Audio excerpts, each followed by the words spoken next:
Terima kasih Anda masih bersama kami melalui berbagai rapat, diskusi dan juga penyerapan aspirasi dengan berbagai pihak, mulai dari berbagai elemen masyarakat, akademisi hingga pakar. Pihak DPR RI sepakat mensahkan RUU KUHP menjadi undang-undang. Perubahan dan pembauran dari KUHP yang telah eksis sejak zaman kolonial Belanda di Nusantara dan berusia lebih dari 4 dekade akan mulai diterapkan pada 2 Januari 2026 tahun depan.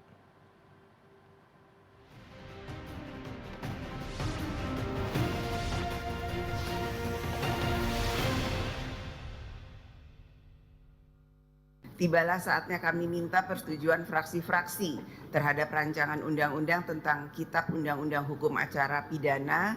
Apakah dapat disetujui untuk disahkan menjadi undang-undang? Setuju. Terima kasih.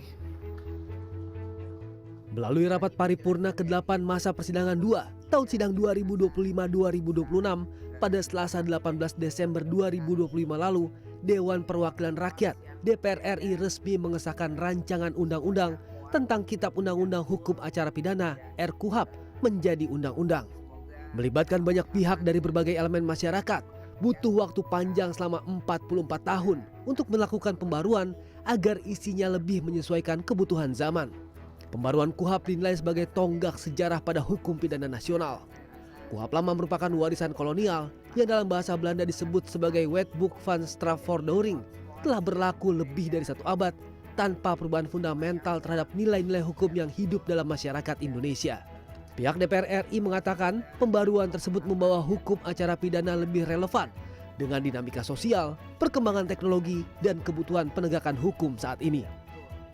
Jadi kalau kemudian kalau tidak diselesaikan dalam proses yang sudah berjalan hampir 2 tahun, tentu saja kemudian tidak bisa menyelesaikan masalah-masalah yang sudah 44 tahun undang-undang ini berlaku, dan banyak sekali hal-hal yang diperbaharui yang sudah melibatkan banyak pihak yang kemudian dalam pembaharuannya itu berpihak kepada hukum yang mengikuti zaman atau hukum atau undang-undang yang berlaku sekarang. Ketua Komisi 3 DPR RI, Habibur Rahman, menyampaikan klarifikasi terkait sejumlah pasal dalam Kitab Undang-Undang Hukum Acara Pidana yang dianggap kontroversial, seperti soal kewenangan upaya paksa, peluang penjebakan, rekayasa kasus, hingga penilaian Polri lembaga superpower. Ia menyebut banyak informasi yang beredar di publik tidak tepat sehingga perlu diluruskan.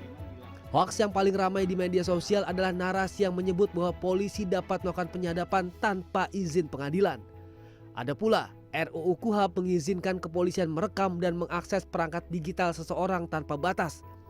Atau tabungan atau rekening digital masyarakat dapat dibekukan petugas secara sepihak, serta polisi dapat mengambil barang dan data elektronik seseorang tanpa prosedur hukum.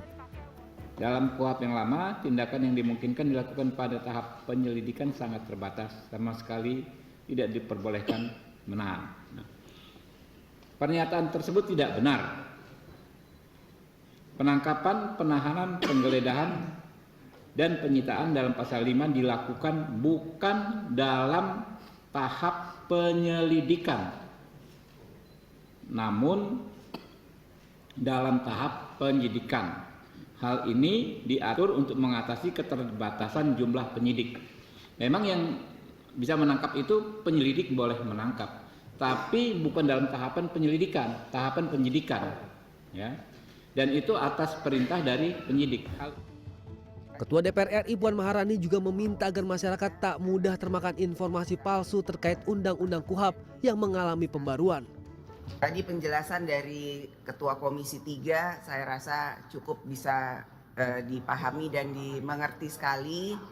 Jadi hoaks-hoaks yang beredar itu semuanya hoaks, tidak betul, dan semoga kesalahpahaman dan ketidakmengertian bisa segera kita sama-sama pahami bahwa itu tidak betul.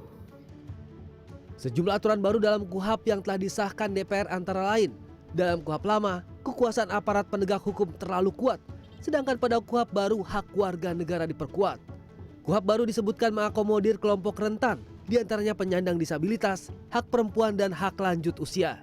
KUHP baru secara spesifik juga turut mengatur warga negara atas perlindungan dari penyiksaan dalam proses hukum.